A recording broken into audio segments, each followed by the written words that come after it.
গরমের সিজনের সেরা লাড্ডু রেসিপি আজ আমি আপনাদের সাথে শেয়ার করব। এই লাড্ডু এতটাই নরম আর মোলায়েম হয়, মুখে যখনই রাখবেন একদম মাখনের মতো মেল্ট হয়ে যাবে।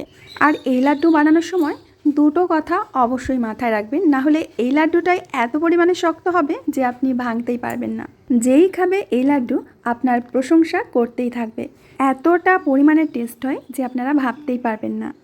তো বন্ধুরা, আজকের সুপার সফট লাড্ডু তৈরি করার জন্য সবার প্রথমে আমি নিয়ে নিচ্ছি 1 কাপ সুজি, আর ওই সাথে নিয়ে নিচ্ছি 1 কাপ বেসন, আর ওই একই কাপের হাফ কাপের থেকে একটু বেশি মিল্ক পাউডার। এখন সমস্ত কিছুকে খুব ভালো করে মিশিয়ে নিতে হবে। এমনভাবে মেশাবেন যাতে প্রত্যেকটা উপকরণ একে অপরের সাথে খুব ভালো করে মিশে যায়। তো এই দেখুন বন্ধুরা, আমি খুব ভালো করে উপকরণগুলো মিশিয়ে নিয়েছি। এমনভাবে মেশাবেন যাতে 3টে উপকরণ মিশে একই রকম দেখায়, ঠিক আছে? তো এখন এর মধ্যে দিয়ে দেব ঘি। এখানে ঘি আমরা দেব 3 চামচ। ঘিয়ের পরিবর্তে কিন্তু এখানে রিফাইন্ড অয়েলের ব্যবহার একদমই করা যাবে না, এখানে ঘি দিতে হবে। এখন খুব ভালো করে এর একটা ময়ান দিতে হবে। যত ভালো ময়ান দেবেন লাড্ডুটা কিন্তু ততটাই পারফেক্ট হবে। লাড্ডু তৈরি করতে অনেকেই অনেক ঝামেলার মধ্যে পড়েন, কিন্তু আজকে আমি যেভাবে বানানো দেখাবো লাড্ডু তো একেবারে পারফেক্ট হবেই। আর এই পদ্ধতিতে আপনারা বারবার লাড্ডু বানাতে চাইবেন। দেখুন বন্ধুরা, খুব ভালো করে ময়ান করে নিয়েছি, আর ময়ানটা একেবারে দানা দানা হয়ে গেছে। দেখুন, একদম ঝরঝরে আর দানাদার, ঠিক এরকমটাই ময়ান করে নিতে হবে। তো চলুন, এখন অল্প অল্প জল দিয়ে একটা ডো তৈরি করতে হবে। এখানে কিন্তু আপনারা জলের পরিবর্তে দুধ দিয়েও ডোটা তৈরি করতে পারেন, সেক্ষেত্রে লাড্ডুটা লং লাস্টিং হবে না, মানে খুব বেশি দিন রাখা যাবে না। জল দিলে প্রায় 15 থেকে 20 দিন আরামসে ভালো থাকবে। তো বন্ধুরা, আপনারা দেখতে পাচ্ছেন একটা আঠালো আর শক্ত ডো আমি তৈরি করে নিয়েছি। আর জলটা একসাথে দেবেন না, অল্প অল্প করে দেবেন, না হলে কিন্তু ডোটা নরম হয়ে গেলে তারপর লাড্ডু বানাতে সমস্যা পড়তে হবে। তো দেখুন, ঠিক এরকম একটা ডো আমি তৈরি করে নিয়েছি। এবার কিচেন স্ল্যাবের উপরে একটুখানি সুজি ছড়িয়ে নিয়ে এর একটা রুটি বেলে নেব। রুটিটা পাতলা বা মোটা আপনারা যেভাবে খুশি সেভাবে বেলতে পারেন, তবে মোটা বেললে এটা সেঁকতে একটু বেশি সময় লাগবে, পাতলা বেললে শাঁকাটা খুব তাড়াতাড়ি হয়ে যাবে। আশপাশ দিয়ে ফেটে গিয়ে একটা বিচ্ছিরি টাইপের রুটি আমি তৈরি করে নিয়েছি। আর যদি এমনটাই হয় তাহলে বুঝবেন আপনাদের ডোটা একেবারে পারফেক্টলি মাখা হয়েছে। এবার একটা তাওয়া নিয়েছি, তাওয়ার উপরে রুটিটাকে বসিয়ে দিলাম। এবার ওপর থেকে পুরো রুটির মধ্যে আমরা ঘি মাখিয়ে দেব।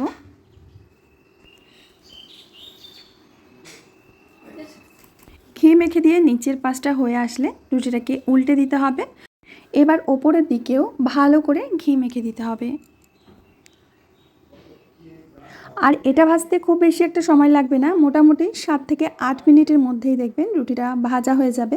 যেহেতু আমি একটু মোটা করে দিয়েছি, ভাজতে আমার একটু সময় লেগেছিল। আর একটা পাশ উল্টাবেন, অপর পাশে এরকম ঘি ব্রাশ করে দেবেন, দেখবেন যে তাড়াতাড়ি করে রুটিটা ভাজা হয়ে যাবে। যখন দেখবেন এটা একেবারে ক্রিস্পি হয়ে গেছে তখন নামিয়ে নিতে হবে।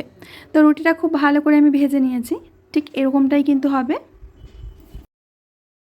এবার লাড্ডু তৈরি করার জন্য একটা প্যানের মধ্যে আমি 2 কাপ চিনি আর ওই কাপেরই 1 কাপ জল দিয়ে দেব।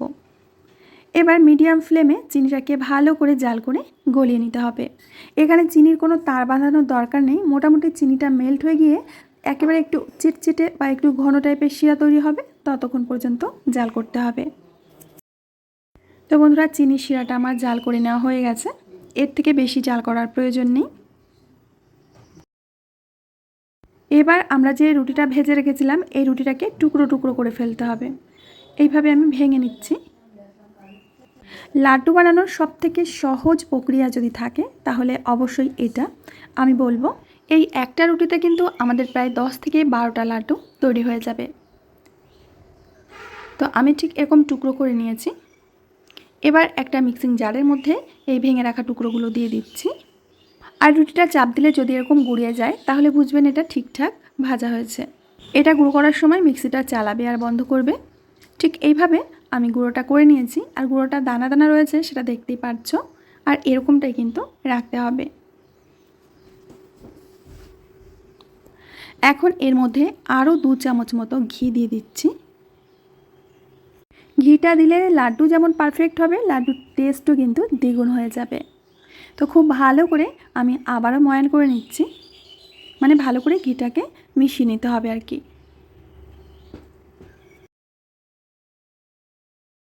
আর বন্ধুরা, আপনারা দেখতে পাচ্ছেন একেবারে ঝরঝরে কিন্তু তৈরি হয়ে গেছে, একদম দানাদার তৈরি হয়ে গেছে আমাদের বেসন আর সুজিটা। এখন এই মিশ্রণটা আমি অন্য একটা পাত্রের মধ্যে ট্রান্সফার করব, কারণ থালাটা একটু ছোট, তো এটা মাখতে আমাদের অসুবিধা হবে।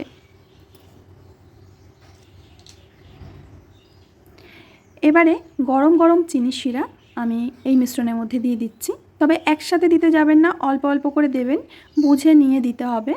বেশি হয়ে গেলে তখন লাড্ডুটা একেবারে নরম হয়ে যাবে, ফ্ল্যাট হয়ে যাবে। এর জন্য বুঝে বুঝে চিনির শিরাটা দিতে হবে। আমি যতটা চিনির শিরা তৈরি করেছি তার অর্ধেকটাই কিন্তু লেগেছে, বেশি লাগেনি। 1 কাপ বেসন আর 1 কাপ সুজির লাড্ডু তৈরি করার জন্য আপনাদের 1 কাপই চিনির শিরার প্রয়োজন হবে।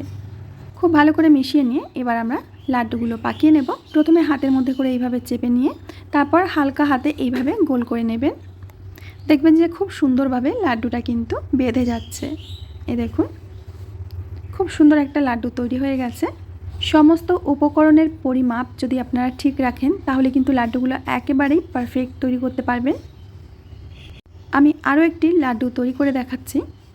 এখানে চিনি শিরাটাই যদি আপনারা তার বাঁধিয়ে নেন তাহলে কিন্তু লাড্ডুটা পাকাতেই পারবেন না, লাড্ডু ঝুরঝুরে হয়ে যাবে বা এতটা শক্ত হয়ে যাবে আপনারা ভাঙতেই পারবেন না। দেখুন, প্রত্যেকটা লাড্ডু কিন্তু খুব সুন্দরভাবে তৈরি হয়ে যাচ্ছে, আর দেখতেও অপূর্ব লাগছে লাড্ডুগুলোকে।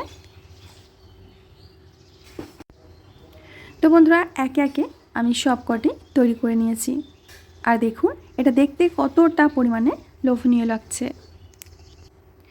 এবার আপনাদের একটা লাড্ডু ভেঙে দেখাবো যে এটা কতটা সফট হয়েছে আর মোলায়েম হয়েছে। দেখুন, আর একদম দানেদার হয়েছে।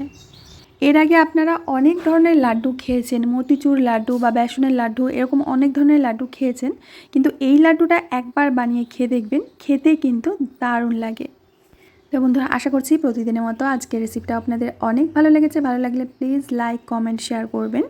আমি আজ এখানেই বিদায় নেব, আবার দেখা হবে নতুন রেসিপির সাথে।